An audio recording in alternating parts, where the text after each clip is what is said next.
The 1st of October, 1946, Nuremberg, Germany. After more than 10 months on trial, 21 defendants, who are among the most important political, military, and economic leaders of Nazi Germany, hear their sentences read. These high-ranking representatives of the criminal Nazi regime have to finally take responsibility for their crimes and answer before an international military tribunal who will punish them for the unspeakable atrocities committed during the Second World War. It is only one of many war crimes trials held after the Second World War, and will become a warning to war criminals and dictators everywhere. While the majority of the accused are sentenced to death by hanging for their roles in the Nazi atrocities, 3 defendants receive life imprisonment.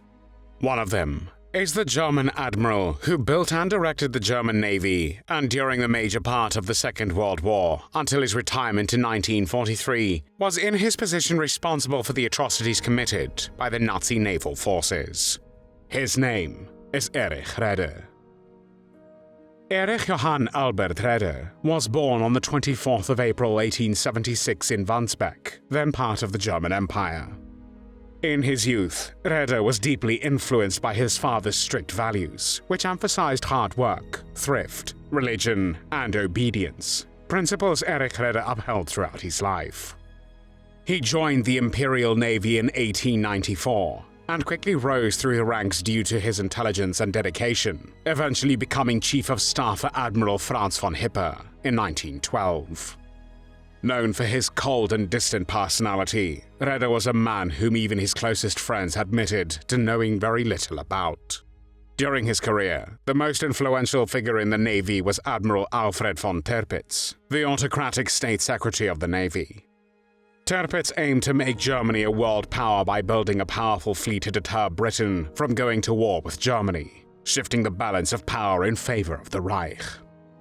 Under Tirpitz's leadership, the German Navy grew from a small coastal defense force in 1897 into the formidable high seas fleet by 1914. The First World War began on the 28th of July 1914. 2 years later, in May 1916, Erich Raeder participated in the Battle of Jutland, the largest naval battle of World War I, fought between the British Grand Fleet and the German High Seas Fleet. Although the British lost more ships and sailors, they maintained naval dominance. The First World War, which ended on the 11th of November 1918, had a profound impact on Raeder's personal life, as he lost his 2 younger brothers, who were killed in action. Additionally, the stress related to the war caused his marriage to fall apart. However, in 1920, he married his second wife, and together they had 1 son. In 1920, Raeder was involved in the failed Kapp Putsch, an attempted coup against the German national government in Berlin on the 13th of March 1920. The goal of the coup was to undo the German Revolution of 1918 to 1919, overthrow the Weimar Republic, and establish an autocratic government. The coup was supported by parts of the Reichswehr, the German army, as well as nationalist and monarchist factions. After the failure of the Kapp Putsch, Raeder was marginalized in the Navy and transferred to the Naval Archives. There for 2 years, he played a leading role in writing the official history of the Navy in World War I. Following this period, Raeder resumed his steady rise in the naval hierarchy. In October 1928, he was promoted to Admiral and made Chief of the Naval Command of the Weimar Republic Navy. Raeder sought to counter his image as an anti-republican right-wing extremist, which had persisted since the days of the Kapp Putsch. To demonstrate his loyalty to the Weimar Constitution, he repeatedly declared his support for it. In April 1931, Raeder dismissed the future head of the Nazi Reich Security Main Office, Reinhard Heydrich, from the Navy for conduct unbecoming to an officer and a gentleman. Heydrich, a notorious womanizer, was removed after compromising the virtue of a shipyard director's daughter. By the early 1930s, Raeder's political views were complex. On one hand, he fundamentally rejected social democracy and supported an authoritarian right-wing government. On the other hand, he still had no sympathy for Adolf Hitler and referred to his political speeches as criminal. On the 30th of January 1933, Adolf Hitler was appointed Chancellor of Germany by President Paul von Hindenburg. Raeder generally resisted attempts by the Nazi Party to establish influence within the Navy, though he much preferred compromise over confrontation whenever possible. However, he could not avoid a confrontation with Reinhard Heydrich, who had not forgiven Raeder for dishonorably discharging him in 1931. Heydrich had often engaged in petty harassment, such as tapping Raeder's telephone and spreading rumors that Raeder was a secret anti-Nazi who refused to discharge Jews from the Navy. Although Raeder maintained throughout his life that he was above politics, in 1937, Hitler awarded him the Golden Party badge to honor his work in promoting National Socialism within the Navy. In April 1939, Erich Raeder attained the highest possible naval rank, becoming Grand Admiral. The Second World War began on the 1st of September 1939 when Germany invaded Poland. When Britain and France declared war on Germany on the 3rd of September 1939, Raeder was shocked and shattered. For the German Navy, the surface fleet of which was inadequate to fight the British Royal Navy, this war came at least 5 years too early, and Hitler had previously assured Raeder that they would not have to confront a war until 1944.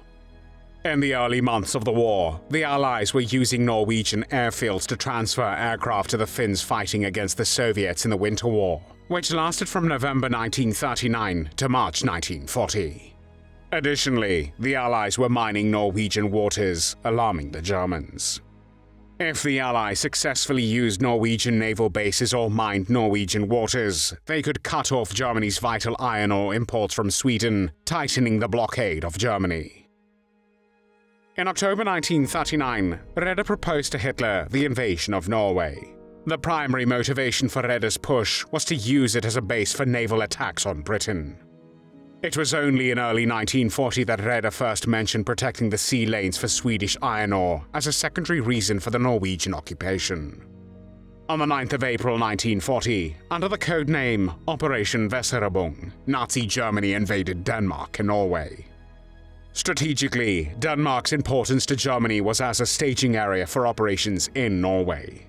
The invasion of Denmark lasted less than 6 hours, making it the shortest military campaign conducted by the Germans during the war. In contrast, Norway surrendered to Germany only after 2 months, on the 10th of June, 1940. The invasion proved costly for the Navy, which lost a heavy cruiser, 2 of its 6 light cruisers, 10 of its 20 destroyers, and 6 U-boats. Additionally, almost all of the other capital ships were damaged and required dockyard repairs. For a time, the German surface fleet had only 3 light cruisers and 4 destroyers operational in the aftermath of the Norwegian campaign. The German invasion of France, Belgium, Luxembourg, and the Netherlands started on the 10th of May 1940 and became known as the Battle of France. These countries, along with France, were conquered within 6 weeks. The rapid defeat of France allowed the German Navy to set up bases on France's western coast. This move was strategically crucial, as it meant German warships no longer had to pass through the dangerous English Channel to return to friendly ports. It also extended their reach into the Atlantic to target convoys.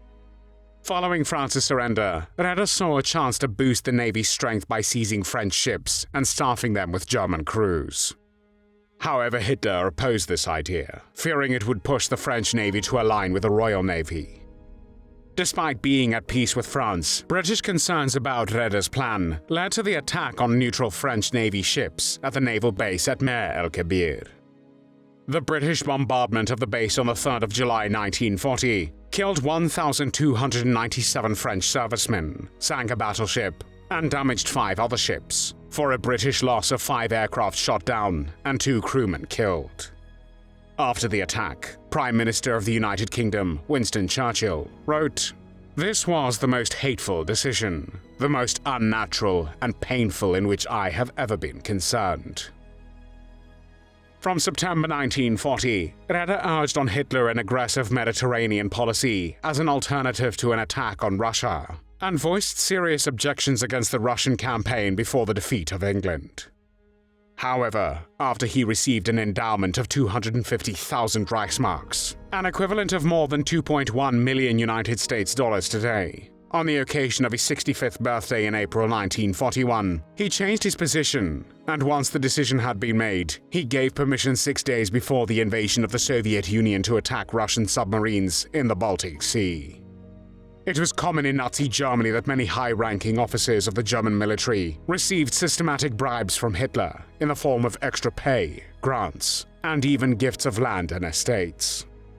After the invasion of the Soviet Union on the 22nd of June 1941, the German Navy was forced to fight not only in the Atlantic, but also in the northern seas to stop Allied convoys supplying the Soviet Union. At the same time, Raeder wanted to start firing on US warships even if unprovoked, and throughout 1941 urged Hitler to declare war on the United States. Raeder's career as a top naval officer effectively ended after the Battle of the Barents Sea, which was fought on the 31st of December 1942 and involved British and German naval forces in the Arctic Ocean.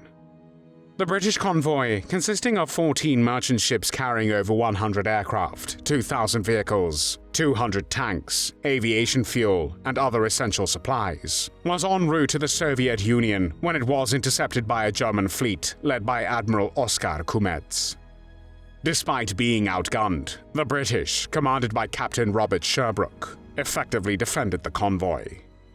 British destroyers and smaller warships skillfully used smokescreens and aggressive tactics to fend off the German heavy cruisers and destroyers. The Germans failed to destroy any merchant ships, leading to a significant strategic and morale victory for the Allies. The battle's outcome had profound consequences, exposing the ineffectiveness of the German surface fleet in such engagements. Admiral Kumets, on his way back to Norway, chose to maintain radio silence to avoid reporting his failure.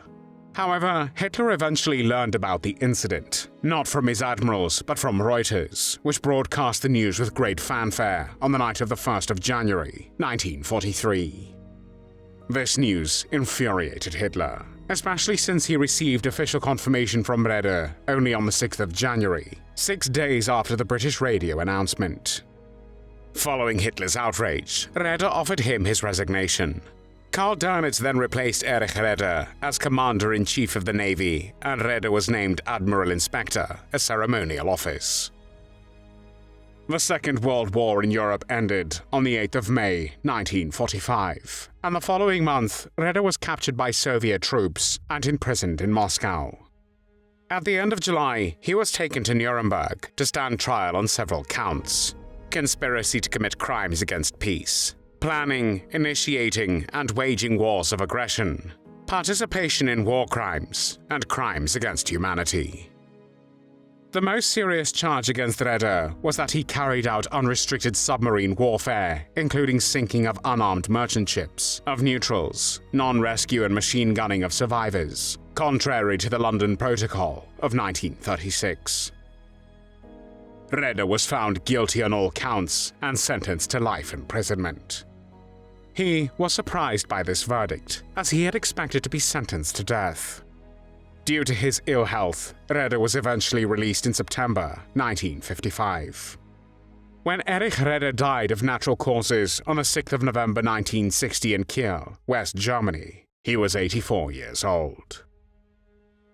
There were no tears shed for Erich Raeder.